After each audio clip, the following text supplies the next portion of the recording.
dapat menangkap pelajaran, tapi ada juga yang lebih lama. Nah, disinilah psikologi pendidikan dapat berperan. Psikologi pendidikan merupakan sebuah cabang ilmu yang mempelajari tentang bagaimana seorang manusia dapat belajar, terutama pembelajaran yang berada di sekolah.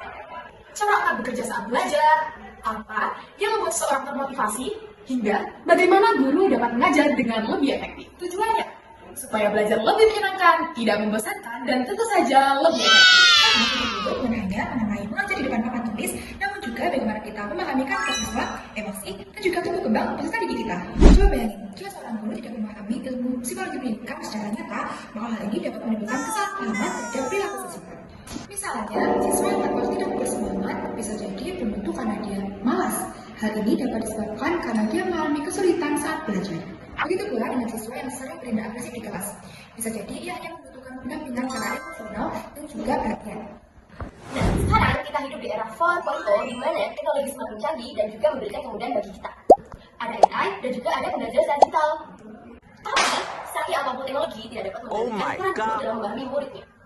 Nah, psikologi pendidikan itu membantu kita untuk mengerti yang pertama, efek teknologi ke fokus belajar murid. Yang kedua, bagaimana menjaga interaksi sosial di tengah dunia digital. Kemudian, bagaimana cara mereka tetap menjadi manusia walaupun di tengah banjirnya teknologi.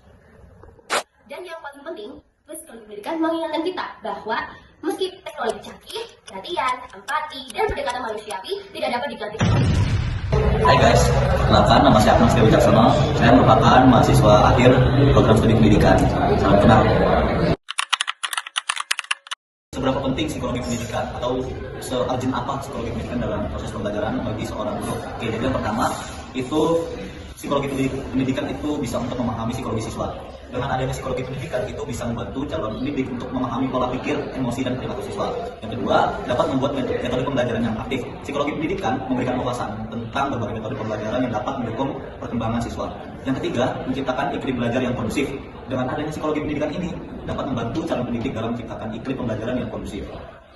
Oke, terus yang keempat, menentukan penilaian dalam pembelajaran. Calon pendidik itu nantinya dapat merancang metode penilaian yang lebih sesuai dengan karakteristik siswa. Yang kelima, menghadapi keberagaman siswa. Oke, dalam kelas itu kan siswa itu beragam. Ada misalnya yang sifatnya A, sifatnya B, sifatnya C. Nah, dengan adanya psikologi pendidikan, ini bagi seorang guru dapat mengatasi tantangan yang muncul dari keberagaman siswa itu. Nah, terus urgensi yang ke-6 itu dapat memahami problem anak. Nah, pendidik ini dengan adanya psikologi pendidikan nantinya dapat lebih peka terhadap potensi masalah atau hambatan yang dihadapi oleh siswa. Dan urgensi yang terakhir itu bimbingan anak luar biasa, yaitu dengan memberikan cara layanan kepada anak-anak luar biasa, karena treatment untuk anak-anak yang luar biasa ini dengan siswa yang biasa pada umumnya itu harus dibedakan.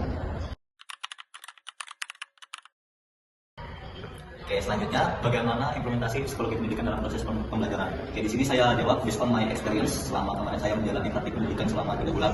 Oke, yang pertama yang saya lakukan itu saya mendekati siswa secara personal.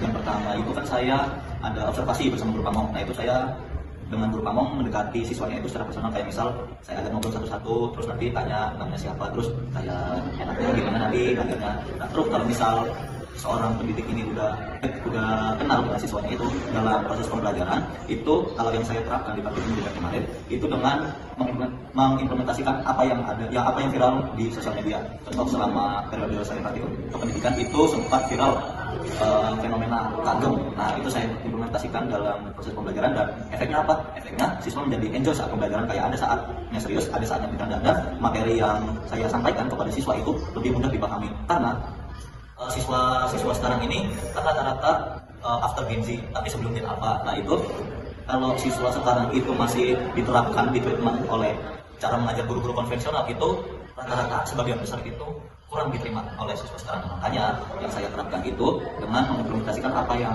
viral, apa yang lagi naik di sosial media, seperti itu. Sudah merdeka sejak 79 tahun lalu, tapi kok kamu masih aja dijajah sama kenangan masa lalumu?